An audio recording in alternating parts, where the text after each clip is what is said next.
اعوذ باللہ من الشیطان الرجیم بسم اللہ الرحمن الرحیم الحمد للہ رب العالمین الرحمن الرحیم اللہم صلی علی محمد وعلی آل محمد رب اشرح لی صدری ویسر لی امری واحلل عقدۃ من لسانی یفقہوا قولی۔ السلام علیکم ورحمۃ اللہ وبرکاتہ۔ الحمدللہ لاسٹ ٹائم ہم لوگوں نے سورہ مائدہ کی آیت نمبر 90 تک ترجمہ اور تفسیر مکمل کر لیا تھا۔ آج ہم آیت نمبر 91 سے ترجمہ اور تفسیر شروع کریں گے انشاءاللہ تعالی۔ آیت نمبر 91 کا ترجمہ ہے، شیطان تو یوں چاہتا ہے کہ شراب اور جوئے کے ذریعے سے تمہارے آپس میں عداوت اور بغض واقع کرا دے اور اللہ تعالیٰ کی یاد سے اور نماز سے تم کو باز رکھے، سو اب بھی باز آ جاؤ۔ یہاں اللہ سبحانہ تعالیٰ نے مسلمانوں کو، ایمان والوں کو خبردار کر دیا کہ شیطان تو چاہتا ہے کہ شراب اور جوئے کے ذریعے سے تمہارے آپس میں عداوت اور بغض واقع کرا دے اور نماز سے بھی غافل کر دے، کیونکہ ظاہری سی بات ہے کہ جب آپ کو نماز پڑھنی ہوگی تو آپ تو شراب سے بچیں گے، ٹھیک ہے نا، کیونکہ اب آپ کو پاک رہنا ہوگا۔ تو یہاں پر اللہ تعالیٰ نے کہا کہ یہ شراب اور جوا جو ہے یہ مزید معاشرتی اور دینی نقصانات ہیں، دینی معاملات میں نقصانات ہیں جو یعنی کہ محتاج نہیں ہے وضاحت کی۔ اس لیے شراب کو جو ہے وہ حدیث میں ام الخبائث کہا جاتا ہے، یعنی تمام خباثت کی ماں، ام الخبائث تمام خباثتوں کی ماں۔ اور جوا بھی ایسی بری لت ہے کہ یہ انسان کو کسی کام کا نہیں چھوڑتی اور بسا اوقات رئیس زادوں اور جاگیرداروں کو بھی مفلس و کلاش بنا دیتی ہے۔ جو ہے جوئے کی لت کے لوگ اپنی زمینیں اور اپنی زیور اور اپنا دولت اور اپنا پیسہ بھی جو ہے وہ ہار بیٹھتے ہیں، یہاں تک کہ بعض اوقات تو لوگ اپنی بیٹیوں کو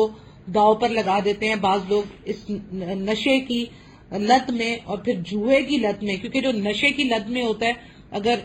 شیطان کا اس کے اوپر داؤ چل گیا تو وہ اس کو جوئے پہ بھی لگا دیتا ہے تاکہ یہ جوا کھیلے اور اس کو ہو کہ لگ گیا تو پھر میری جو ہے وارے نعرے میرے نشہ کرنے کے جو ہے وہ پیسے بھی پورے ہو جائیں گے۔ تو جوا اور نشہ یہ آپس میں جو ہے نا بڑا ان کا آپس میں کمبینیشن ہے، شیطان نے یہ بڑا زبردست کمبینیشن بنا کے رکھا ہوا ہے جوئے اور نشے کا،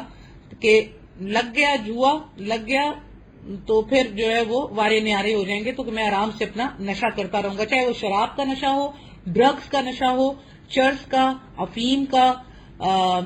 وہ چاہے آئس ہو، آج کل کی جو لیٹسٹ نشے ہیں وہ بھی میں بتا دوں تاکہ کیونکہ مجھے ساری چیزوں کی انفارمیشن رکھنی ہوتی ہے اور میں ہر چیز کو جانتی ہوں، ہر چیز کی الحمدللہ مجھے معلوم ہوتا ہے۔ تو وہ آئس کے نام سے ہو جو آج کل ایک ڈرگز آ رہی ہے، اور گولیاں بھی آ رہی ہیں جسے ایکسٹیسی کہا جاتا ہے، وہ بھی نشے کی ڈرگز کی فارم ہے جس سے پتہ بھی نہیں چلتا، نہ اس کی کوئی بدبو ہے نہ اس کا کوئی جو ہے کوئی اور معاملہ ہے۔ تو چرس اور افیم تو ایسی چیز ہے جس کی اسمیل سے اور دھوئیں سے آپ کو پتہ چل جائے گا، لیکن جو آئس ہے اور کرسٹل ہے اور ایکسٹیسی ٹیبلٹ کی شکل میں ہے تو اس سے جو ہے وہ پتہ بھی نہیں چلے گا کہ آپ کے بیٹی یا بیٹی نے یہ کام کیا۔ اگر لڑکیاں یہ ڈرگز بہت عام طور پر لے رہی ہیں کیونکہ اس کی پکڑائی نہیں ہے، کوئی اسمیل نہیں ہے، پتہ نہیں چلتا، اور اس سے 2-2 3-3 راتیں انسان سوتا نہیں ہے، جاگتا رہتا ہے اور عجیب سی حالت میں ہوتا ہے۔ گرمی میں بھی اس کو سخت سردی لگ رہی ہوتی ہے، کبھی ساکس پہن رہا ہوتا ہے، اس کی جو نشانیاں میں بتا رہی ہوں، کبھی اپنے آپ کو ازیوم شیشے میں دیکھ کے کر رہا ہوتا ہے، گلاسز لگا رہا ہوتا ہے، رات کے وقت بھی الگ الگ سی حرکتیں الگ الگ سے جو لوگ جو ہیں وہ ڈرگز میں کرتے ہیں، تو لوگ سمجھتے ہیں کہ صرف شراب کا حکم آیا ہے تو جو ہے وہ باقی نشے جو ہیں وہ حلال ہیں۔ ایسا کچھ نہیں ہے، کوئی بھی، ہم آگے بھی چل کے اس کو پڑھ لیں گے کہ ہر نشہ آور چیز جو ہے وہ حرام ہے، ٹھیک ہے نا۔ تو چاہے وہ ڈرگز کی شکل میں ہو، چاہے وہ چرس ہو، شراب ہو، چرس ہو، افیم ہو، وہ چاہے نئے زمانے کے نام آپ سن لیں جو نئی ڈرگز ہیں، کرسٹل ہو، آئس ہو، ایکسٹیسی ہو ٹیبلٹ فارم میں، یہ سب کچھ حرام ہے۔ نشہ کوئی بھی ہو، جس چیز سے بھی نشہ آ جائے، بعض لوگ کہتے ہیں اچھا جی ایسے تو چائے کا بھی جو ہے وہ نشہ ہو جاتا ہے، چائے نہ پیئیں، تو وہ اللہ تعالیٰ کی حلال کردہ چیز ہے، اس میں دودھ ہوتا ہے، اس میں پتی ہوتی ہے، اس میں پانی ہوتا ہے، اس میں چینی ہوتی ہے، سب حلال کردہ چیزیں۔ ہاں اس کی عادت پڑ گئی، اس عادت کہیں آپ، اس کو آپ نشہ نہ کہیں، نشہ ایک الگ چیز ہے۔ تو جو ہے سگریٹ بھی ایک جو ہے وہ عادت میں آ جاتا ہے، لیکن اس لیے اس کو بھی اکثر علماء نے حرام قرار دے دیا، جبکہ وہ حرام نہیں ہے، یعنی کہ حرام سینس اس میں کہ انسان اپنی صحت کو گواتا ہے، اور خودکشی کرنا کیونکہ حرام ہے، تو اس سے اس کو جا کر مل جاتی ہے بات کہ وہ سلو پوائزن ہے، تو اس سے اجتناب کرنا چاہیے۔ حقیقت اپنی حالت میں سگریٹ کوئی نشہ نہیں ہے، حرام چیز نہیں ہے، لیکن کیونکہ وہ اس حالت تک پہنچا رہا ہے، عادتاً اس سے کینسر ہو سکتا ہے، آپ کے پھیپھڑوں کا مسئلہ خراب ہو سکتا ہے، آپ کو جو بہت ساری بیماریاں لگتی ہیں، تو اس کی وجہ سے اس کو بھی زیادہ تر علماء نے حرام کی فارم میں ڈال دی ہے۔ لیکن جو چیزیں ڈرگز میں آ رہی ہیں ان کے حرام ہونے میں کوئی اختلاف نہیں ہے، کوئی وہ نہیں ہے، لیکن ہمارے یہاں بہت سے علماء جو کہ شراب کو حلال کرتے ہیں تو وہ پھر باقی ڈرگز کو بھی حلال کر کے قرآن میں حدیث میں کہاں نام آیا چرس کا، کہاں نام آیا افیم کا، کہاں نام آیا ایکسٹیسی کا، اور یا آئس کا، یا جو ہے کرسٹل، جو کہ نشوں کے نام میں نے آپ کو بتایا، لیٹسٹ اس وقت جو چل رہے ہیں، جس میں ہمارے ڈی ایچ اے کی لڑکیاں، کالج یونیورسٹی کی لڑکیاں، لڑکے بہت بری طرح سے غرق ہو رہے ہیں، ڈرگز کی عادت پڑ چکی ہے، جس کی وجہ سے نفسیاتی طور پر بھی بیمار ہو رہے ہیں اور دین سے بھی دور ہوتے ہیں، اور جو لوگ دین میں بھی ہوتے ہیں اور تو ان کے اوپر اس کے الگ دوسرے قسم کے اثرات ہونا شروع ہو جاتے ہیں، جنات وغیرہ کا معاملہ بھی شروع ہو جاتا ہے، کیونکہ اللہ تعالیٰ نے نشے سے اسی لیے دور رکھا ہے کہ اس کی حالت میں آپ نماز نہیں پڑھ سکتے، اور ان سب چیزوں میں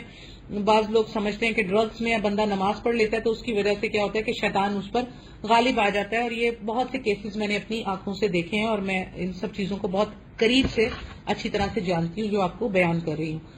تو اللہ تعالیٰ نے ان سب چیزوں سے جو ہے وہ دور رکھا ہے، منع کیا ہے، اور اللہ تعالیٰ نے جو ہے ان سب چیزوں کو اس لیے بھی منع کر دیا ہے کہ خبردار ہو جائیں پیرنٹس بھی، اور ہمیں اچھی طریقے سے ان سب چیزوں کے بارے میں اویئرنیس بھی ہو کہ کیا کیا چیزیں ہیں، کیونکہ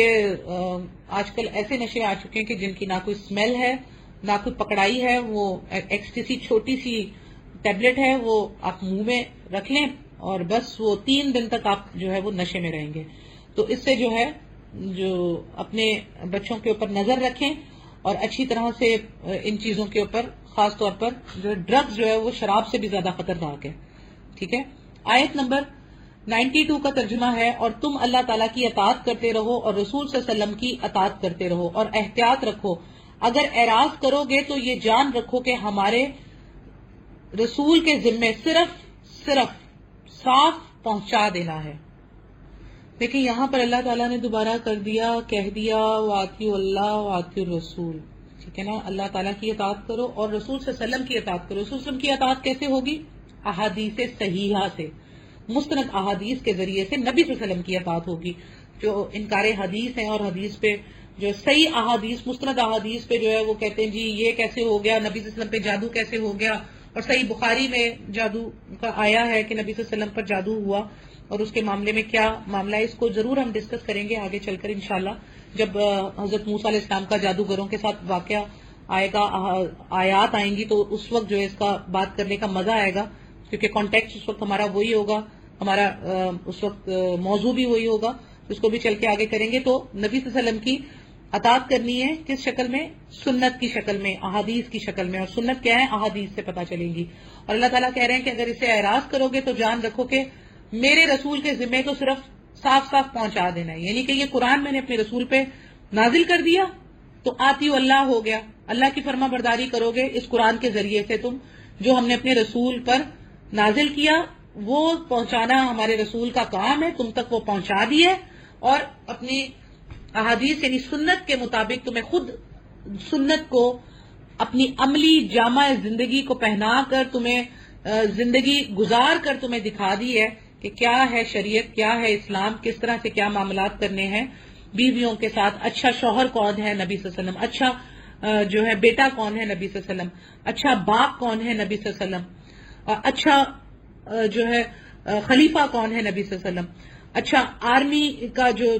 کمانڈر ہے وہ کون ہے نبی صلی اللہ علیہ وسلم، اچھے اخلاق پہ کون فائز ہے نبی صلی اللہ علیہ وسلم، رحم کرنے والا کون ہے نبی صلی اللہ علیہ وسلم، یعنی کہ ہر فیلڈ میں، کیا دنیاوی اور کیا دینی، دونوں فیلڈ میں نبی صلی اللہ علیہ وسلم کو اللہ تعالیٰ نے ہمارے لیے عملی نمونہ بنا کر پیش کر دیا کہ خالی صرف دینی لحاظ سے نہیں، دنیاوی لحاظ سے بھی نبی صلی اللہ علیہ وآلہ وسلم جو ہے ہمارے لیے نمونہ حیات ہیں۔ ایک کرسچن نے دی 100 بک لکھی تھی، اس میں 100 لوگوں کے بارے میں اس نے لکھا تھا، جس میں وہ حضرت عیسائی تھا، حضرت عیسیٰ علیہ السلام کو وہ تیسرے نمبر پہ لایا، اور نمبر 1 پہ آپ کو پتا ہے کس کو لایا؟ وہ نبی صلی اللہ علیہ وآلہ وسلم کو۔ دی 100 بک کا نام ہے، یہ آپ کو مل جائے گی۔ اس میں نمبر 1 پہ، وہ 100 میں سے نمبر 1 پہ حضرت عیسیٰ کو نہیں لایا، نبی صلی اللہ علیہ وسلم کو لایا، اور اس نے کہا کہ لوگ مجھ سے اس کی وضاحت پوچھیں گے تو مجھے اس کی وضاحت دینی ہے کہ واحد وہ شخص جو خالی دنیاوی روحانی طریقے سے کامیاب نہیں رہا، بلکہ مطلب دنیاوی طریقے سے بھی کامیاب ہوا اور روحانی طریقے سے بھی دنیا میں کامیاب ہوا، وہ صرف اور صرف نبی صلی اللہ علیہ وسلم کی ذات ہے، کہ جو روحانی طریقے سے دین کے طریقے سے بھی کامیاب ترین شخص ہیں اور دنیاوی اعتبار سے بھی کامیاب ترین شخص ہیں۔ تو وہ حضرت عیسیٰ کو 3rd نمبر پہ لے کر آیا اور نبی صلی اللہ علیہ وسلم کو جو ہے نمبر 1 پہ لے کر آیا، اور وہ ایک عیسائی نے جو ہے لکھی اور اس نے اس کے بارے میں بھی بتایا۔ تو نبی صلی اللہ علیہ وسلم وہ مکمل نمونہ حیات ہے ہمارے لیے، اس لیے آتیو اللہ کے ساتھ آتیو رسول بھی ہمیں کرنا ہے، اس کے بغیر ہماری نجات نہیں ہوگی۔ آیت نمبر 93 کا ترجمہ ہے، ایسے لوگوں پر جو کہ ایمان رکھتے ہوں اور نیک کام کرتے ہوں، اس چیز میں کوئی گناہ نہیں جس کو وہ کھاتے پیتے ہوں، جبکہ وہ لوگ تقوی رکھتے ہوں اور ایمان رکھتے ہوں اور نیک کام کرتے ہوں، پھر پرہیزگاری کرتے ہوں اور ایمان رکھتے ہوں، پھر پرہیزگاری کرتے ہوں اور خوب نیک عمل کرتے ہوں۔ اللہ ایسے نیکوکاروں سے محبت رکھتا ہے۔ اچھا، اس آیت کے معاملے میں جو بتایا جاتا ہے وہ یہ کہ جب شراب کی حرمت کے بعد بعض صحابہ کے ذہن میں یہ بات آئی کہ ہمارے کئی ساتھی جو ہے جنگوں میں شہید ہو گئے یا ویسے ہی طبعی موت سے فوت ہو گئے جبکہ وہ شراب پیتے رہے ہیں، تو اس آیت میں اس شبے کا ازالہ کر دیا اللہ تعالیٰ نے کہ ان کا خاتمہ جو ہے ایمان و تقوی پر بھی ہوا ہے، کیونکہ اس وقت شراب کو مکمل طور پر حرام نہیں کیا گیا تھا، کیونکہ میں نے آپ کو بتایا کہ شراب کو 3 حصوں میں جو ہے 3 کیٹیگوریکل اسٹرافک کنڈیشن میں حرام کیا گیا۔ پہلے کہا گیا کہ اس میں فائدے بھی ہیں، نقصان بھی ہیں، پھر ہم نے آگے پڑھا کہ جی جب نماز کی حالت میں ہو تو شراب نشے کے قریب مت جاؤ، نشے کی حالت میں ہو تو نماز کے قریب مت جاؤ۔ تو اسی طرح تیسری جگہ سورہ مائدہ میں اس کو حرام کر دیا گیا۔ تو یہاں پر اللہ تعالیٰ نے فرما دیا کہ ایسے لوگ جو ایمان رکھتے ہوں، نیک کام کرتے ہوں، اس چیز میں کوئی گناہ نہیں جس کے وہ کھاتے پیتے ہوں، یعنی کہ اس وقت ان پر گناہ نہیں ہے جو ایمان رکھتے۔ تو اس صحابہ کی طرف اشارہ ہے کہ وہ جنگ لڑتے تھے یا جس بھی حالت میں وہ اس زمانے میں وہ شراب بھی پیتے رہے، فوت ہو گئے، تو اللہ تعالیٰ نے یہاں پر ازالہ کر دیا کہ وہ لوگ جو ہیں اللہ تعالیٰ ایسے نیکوکاروں سے محبت رکھتا ہے، یعنی کہ اس وقت تک شراب حرام نہیں کی گئی تھی، اس لیے وہ جو ہیں ان کو اللہ تعالیٰ نے بخش دیا کیونکہ وہ پرہیزگار تھے، اور جو اب شراب کو حرام کر دیا گیا اس کے بعد جو یہ عمل کرے گا تو وہ گناہ گار ہوگا۔ تو اس آیت کا پس منظر یہ ہے۔ آیت نمبر 94 کا ترجمہ ہے، اے ایمان والو، اللہ تعالیٰ قدرے شکار سے تمہارا امتحان کرے گا جن تک تمہارے ہاتھ اور تمہارے نیزے پہنچ سکیں گے، تاکہ اللہ تعالیٰ معلوم کر لے کہ کون شخص اس سے بنا دیکھے ڈرتا ہے، سو جو شخص اس کے بعد حد سے نکلے گا اس کے واسطے دردناک سزا ہے۔ اچھا جی، یہاں پر اللہ سبحانہ تعالیٰ نے جو ہے وہ احکام ایک نازل فرما دیا شکار کے معاملے میں کہ شکار عربوں کی معاش کا ایک اہم عنصر تھا، یعنی کہ ایک خاص ان کا معاملہ تھا، شکار کے ذریعے سے معاش بھی ان کا چلتا تھا، ٹھیک ہے، وہ ان کو پکڑ کے جو ہے بیچتے بھی تھے اور شکار بھی کرتے تھے۔ تو اس لیے اللہ تعالیٰ نے حالت احرام میں اس کی ممانعت کر کے اپنے بندوں کا امتحان لیا، خاص طور پر جب صلح حدیبیہ آپ نے پڑھا ہوگا، صلح حدیبیہ ہوا جب مسلمانوں نے احرام باندھ لیے تھے اور پھر انہوں نے وہیں قربانی کی اور واپس چلے گئے، تو اس کے دوران جو ہے قیام کے دوران کثرت سے شکار صحابہ کرام کے قریب آتے، لیکن انہی ایام میں ان 4 آیات کا نزول ہو چکا تھا جس میں یہ احکام بیان کر دیے گئے تھے۔ تو صحابہ پھر اپنے آپ کو روکے رکھے کیونکہ احرام کی حالت میں تھے، اور قریب کا شکار، اور یہ جو نیزوں سے اللہ تعالیٰ نے کہا کہ جن تک تمہارے ہاتھ پہنچ جائیں یا نیزیں پہنچ سکیں، تو وہ سب تمہارے لیے حرام ہو گئے. اور یہ نہیں کہ ہاتھ یا نیزے کے علاوہ جو جانور تم پکڑ لو تو وہ حلال نہیں، سب کے سب جو ہے احرام کی حالت میں جو زمینی جانور ہیں وہ حرام کر دیے گئے ہیں. قریب کا شکار ہو یا چھوٹے جانور ہوں یا بڑے جانور ہوں. عام طور پر چھوٹے جانور ہاتھ سے پکڑ لیتے تھے اور دور کے یا بڑے جانوروں کے لیے تیر اور نیزے استعمال کرتے تھے صحابہ. تو اس لیے صرف ان دونوں کا یہاں ذکر کیا گیا، لیکن مراد یہ ہے کہ جس طرح بھی اور جس چیز سے بھی شکار کیا جائے احرام کی حالت میں وہ منع ہے. آیت نمبر 95 کا ترجمہ ہے، اے ایمان والو، وحشی شکار کو قتل مت کرو جبکہ تم حالت احرام میں ہو، اور جو شخص تم میں سے اس کو جان بوجھ کر قتل کرے گا تو اس پر فدیہ واجب ہوگا جو کہ مساوی ہوگا اس جانور کے جس کو اس سے قتل کیا ہے، جس کا فیصلہ تم میں سے 2 معتبر شخص کر دیں، خواہ وہ فدیہ خاص چوپایوں میں سے ہو جو نیاز کے طور پر کعبہ تک پہنچایا جائے، اور خواہ کفارہ مساکین کو دے دیا جائے، اور خواہ اس کے برابر روزے رکھ لیے جائیں تاکہ اپنے کیے کی شامت کا مزہ چکھے. اللہ تعالی نے گزشتہ کو معاف کر دیا، اور جو شخص پھر ایسی ہی حرکت کرے گا تو اللہ انتقام لے گا، اور اللہ زبردست ہے انتقام لینے والا. اللہ اکبر. اچھا جی، یہاں پھر احکام آ رہا ہے کہ اللہ تعالیٰ نے بتا دیا کہ احرام کی حالت میں جو ہے وحشی جانوروں کو قتل مت کرو. اب اس میں سارے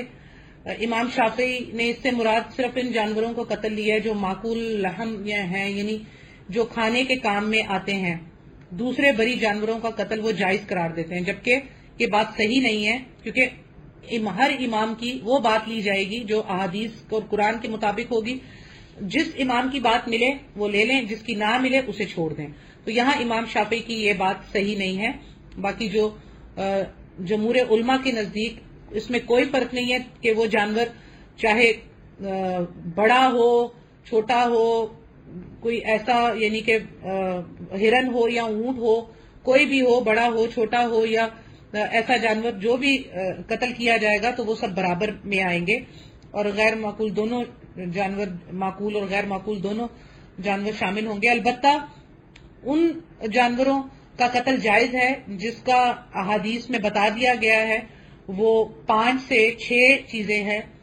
ایک تو کوا چیل، اس کو آپ ایک ہی سمجھ لیجئے تو 5 ہو جائیں گے. کوا اور چیل، بچھو، چوہا، باولا کتا اور سانپ. یہ جو ہے 5 چیزیں ہیں جو کہ آپ مار سکتے ہیں احرام کی حالت میں، کیونکہ ان کے قتل میں کوئی اختلاف نہیں ہے. اور اس کے علاوہ جو ہے دیگر علماء نے بھیڑیے، درندے، چیتے اور شیر کو جو ہے وہ کتے، باولے کتے کے حصے میں ہی لیا ہے کہ وہ کاٹنے والا ہے، تو اگر وہ آ کر کاٹ لیں تو حالت احرام میں ان کو بھی قتل کی اجازت دی ہے. یہ معاملہ ہم لے سکتے ہیں بالکل، کیونکہ یہ بات احادیث کے اور اس کے مطابق ہے، تو اس بات کو لیا جائے گا. اور پھر اس میں فرمایا کہ جان بوجھ کر، اذان ہو رہی ہے، اذان کے جواب کے بعد اس کو کنٹینیو کرتے ہیں. اچھا جی، کہاں تھے ہم؟ اچھا، اس کے بعد پھر جان بوجھ کر قتل کرے گا تو اس پر فدیہ واجب ہوگا جو کہ مساوی ہوگا اس جانور کے جس کو اس نے قتل کیا ہے. جان بوجھ کر کے الفاظ سے بعض علماء نے یہ سمجھا کہ بغیر ارادے کے یعنی بھول کر قتل کر دے تو اس کے لیے فدیہ نہیں ہے، لیکن جمہور علماء کے نزدیک اور صحیح بات بھی یہی ہے کہ بھول کر یا غلطی سے بھی قتل کیا جائے گا تو فدیہ واجب ہو جائے گا. ٹھیک ہے. اچھا، اس کے علاوہ یہ جو آیت میں یہ بات ہے کہ تو اس پر فدیہ واجب ہوگا جو کہ مساوی ہوگا اس جانور کے جس کو اس نے قتل کیا ہے، جس کا فیصلہ تم میں سے 2 معتبر شخص کریں گے. تو اس میں مساوی جانور یا اس جیسے جانور سے مراد خلقت یعنی قد و قامت میں مساوی ہونا ہے. ٹھیک ہے نا، قیمت میں مساوی ہونا نہیں ہے. جیسا کہ فقہ حنفی احناف کا مسلک ہے کہ اگر ہرن کو قتل کیا گیا ہے تو اس کے مثل جو ہے بکری فدیہ دی جائے گی، گائے کی مثل جو ہے وہ نیل گائے فدیہ کی جائے گی.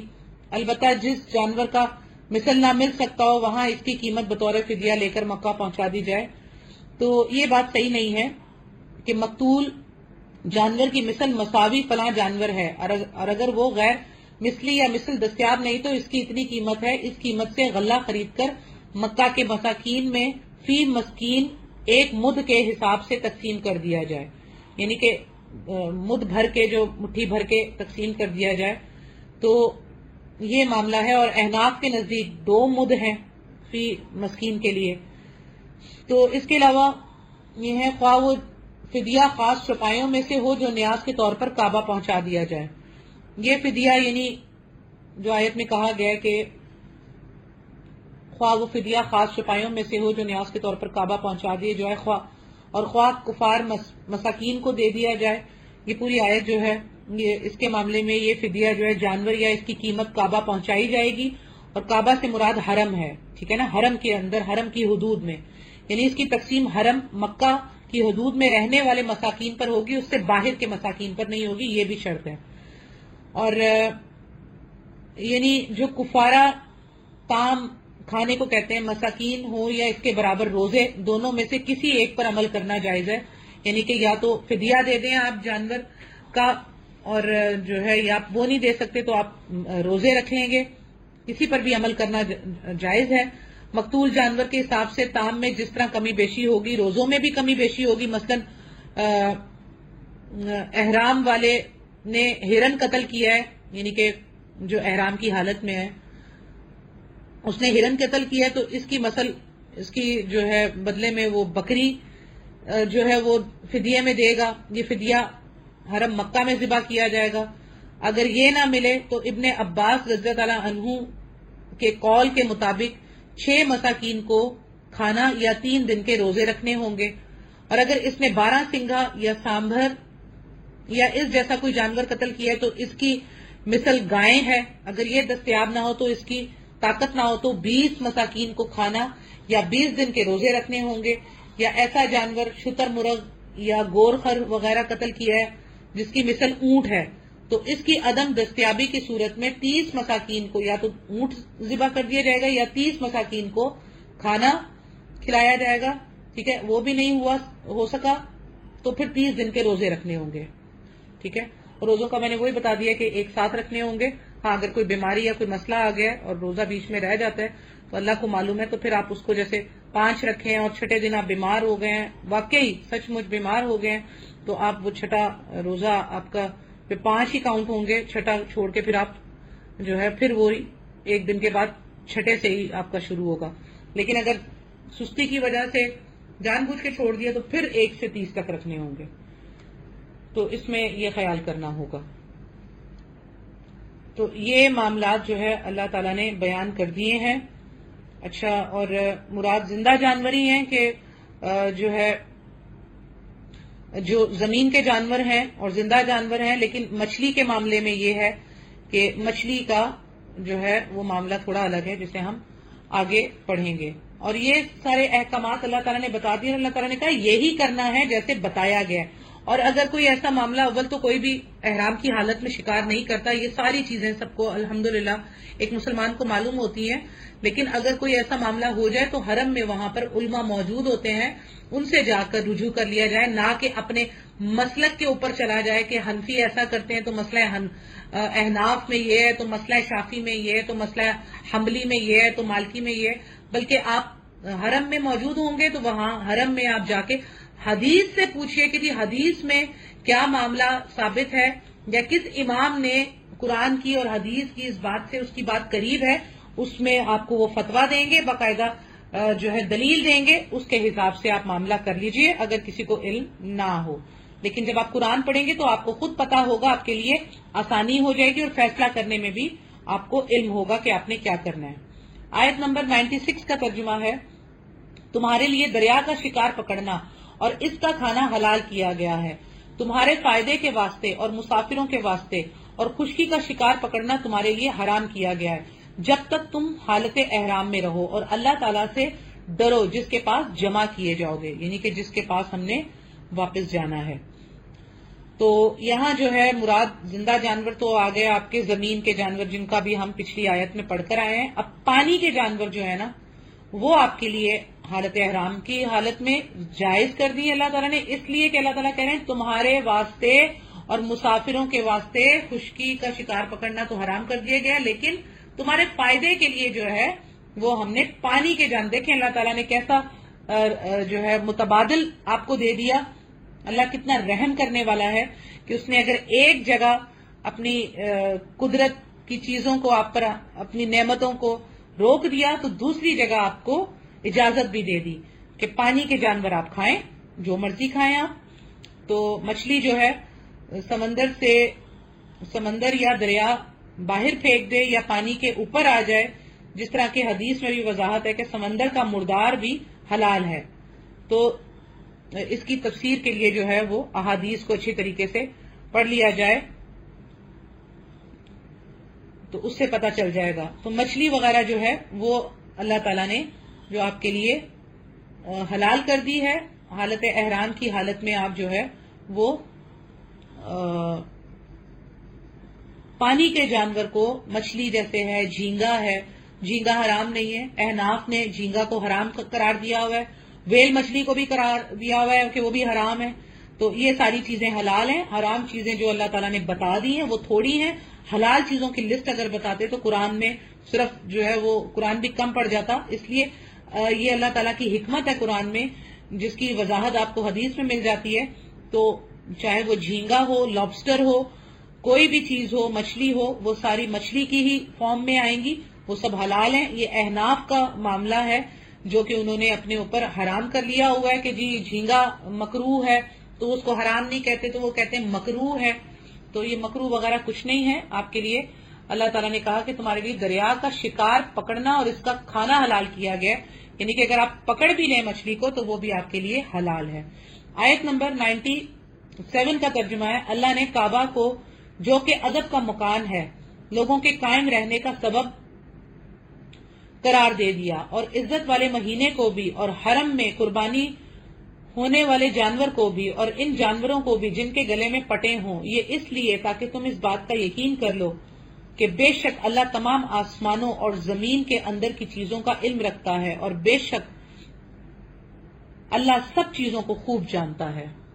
یہاں اللہ سبحانہ تعالیٰ جو ہے وہ حرم کی جو شان ہے وہ بیان کر رہے ہیں کہ کعبہ کو البیت الحرام اس لیے کہا جاتا ہے کہ اس کی حدود میں شکار کرنا، درخت کاٹنا سب حرام ہے. اسی طرح اس میں اگر کسی کے باپ کے قاتل سے بھی سامنا ہو جاتا تھا تو وہ اس سے جو ہے کنارہ کشی کر لیتا تھا، وہ ہاتھ نہیں اٹھاتا تھا، بدلہ نہیں لیتا تھا. تو لوگوں کے قیام اور گزران کا باعث قرار دیا ہے، یعنی کہ اللہ تعالیٰ نے قائم رہنے کا سبب قرار دیا ہے. اس کو اس سے یہی مراد ہے، جس کا مطلب ہے کہ اس کے ذریعے سے اہل مکہ کا نظم اور انصرام بھی قائم رہے، اور ان کی معاشی ضروریات، یعنی کہ جو لوگوں کی معاشی ضروریات کا فراہمی کا ذریعہ بھی ہے کہ لوگ جاتے ہیں اور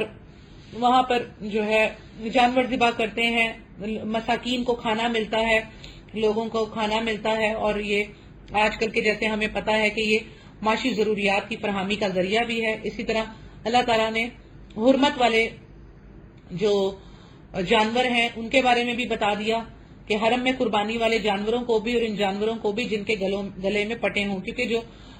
حرم میں قربانی کے جانور ہوتے تھے ان کے گلوں میں پٹے ڈال دیے جاتے تھے، اس وجہ سے کہ ان کی ایک نشاندہی کے لیے کہ یہ جو ہے ہدی کے جانور ہیں، اور قربانی کے جو جانور ہیں وہ بھی، اور جن کے گلوں میں، یعنی کہ اگر ان کے گلوں میں پٹے نہ ہوں، اگر وہ حرم کے لیے جا رہے ہیں تو ان کو بھی جو ہے وہ احتیاط سے رکھا جائے گا، احتیاط سے لے جایا جائے گا. ان کا جو ہے کیا کہتے ہیں، کیونکہ وہ قربانی کے لیے ہوں گے، حرم کے لیے، اور چاہے وہ پٹے جن کے گلوں میں پٹے ہوں وہ تو مخصوص ہی ہوں گے اس لیے. اور اس بات کا بھی یقین کر لو کہ اللہ تعالیٰ نے جو ہے عزت والے جو مہینے ہیں جس میں رجب، ذوالقعدہ، ذی الحج اور محرم، یہ سارے جانور آتے ہیں، یہ سارے مہینے آتے ہیں اور جانور بھی آتے ہیں جس کو اللہ تعالیٰ نے بیان کر دیا. تو اللہ تعالیٰ نے فرما دیا اس بات کا یقین کر لو بے شک اللہ تمام آسمانوں اور زمین کے اندر کی چیزوں کا علم رکھتا ہے، اور بے شک اللہ تعالیٰ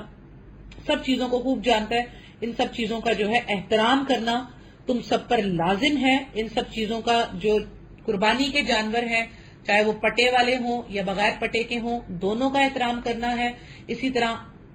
جو حرمت والے مہینے ہیں جن کا میں نے بتا دیا، رجب، ذوالقعدہ، ذوالحج، محرم۔ ذوالقعدہ، ذوالحج، محرم یہ تو تینوں لائن سے آتے ہیں، اور رجب جو ہے وہ تھوڑا سا الگ ہے مہینوں میں گنتی کے اندر۔ تو یہ 4 مہینے ہیں جس میں کہ عرب کے ہاں بھی جنگوں کے دال بند ہو جاتا تھا، لیکن ان میں ایک گندی عادت تھی کہ وہ جب ان کو یہ کام کرنا ہوتا تھا، جنگ وغیرہ کرنی ہوتی تھی یا لڑائی جھگڑا یا لوٹ مار کرنی ہوتی تھی، تو وہ ان مہینوں کو آگے پیچھے کر لیتے تھے، لیکن پھر بھی وہ اس کا جو ہے احترام کرتے تھے۔ تو اللہ تعالیٰ نے اس چیز کو جاری رکھا، یہی احترام والے مہینے اللہ تعالیٰ نے آگے بھی کنٹینیو رکھے۔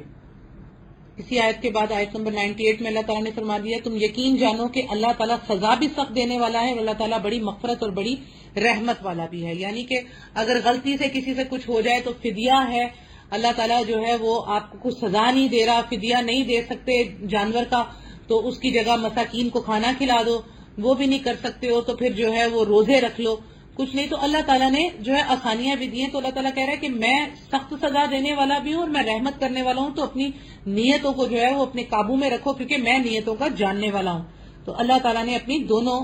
صفات کو بیان کر دیا۔ آیت نمبر 99 کا ترجمہ ہے، رسول کے ذمے تو صرف پہنچانا ہے، اور اللہ تعالیٰ سب جانتا ہے جو کچھ تم ظاہر کرتے ہو، جو کچھ تم پوشیدہ رکھتے ہو۔ اللہ تعالیٰ نے نبی صلی اللہ علیہ وسلم کے بارے میں پھر یہاں پر ایک بات بتا دی کہ جو ہے وہ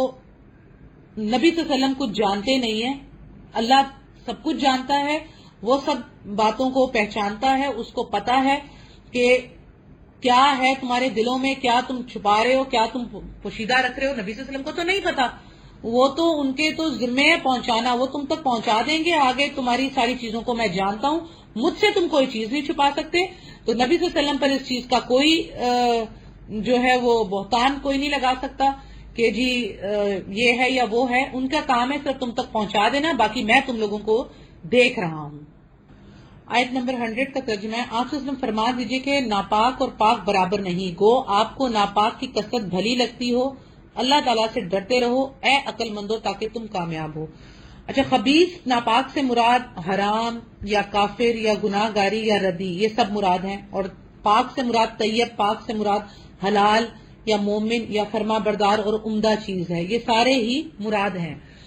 اور مطلب یہ ہے کہ جس چیز میں خبیثت ناپاکی ہوگی، وہ کفر ہو یا فسق و فجر ہو، ٹھیک ہے، شرک ہو، تو یا کھانے پینے کی کوئی چیز ہو، اشیاء میں ہو، تو وہ کثرت کے باوجود بھی ان چیزوں کا مقابلہ نہیں کر سکتے جن میں پاکیزگی ہو، یہ دونوں کسی صورت میں برابر نہیں ہو سکتے، اس لیے کہ خبیث کی وجہ سے اس چیز کی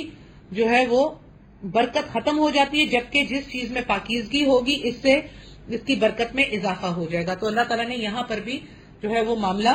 کلیئر کر کے ثابت کر دیا ہے۔ الحمدللہ آج ہم نے سورہ مائدہ کی آیت نمبر 100 تک 100 تک ترجمہ اور تفسیر کیا۔ اللہ سبحانہ تعالیٰ سے دعا ہے کہ جو کچھ ہم لوگوں نے پڑھا، اللہ سبحانہ تعالیٰ اس کو صحیح طرح سمجھ کر پڑھنے کی، اس کو پر عمل کرنے کی، اس کو دوسرے لوگوں تک پہنچانے کی توفیق عطا فرمائے، اور اللہ سبحانہ تعالیٰ اس قرآن اور صحیح مسند احادیث کو ہمارے لیے توشہ آخرت بنا دے، اور اس پر ہمیں عمل کرنے والا بنا دے،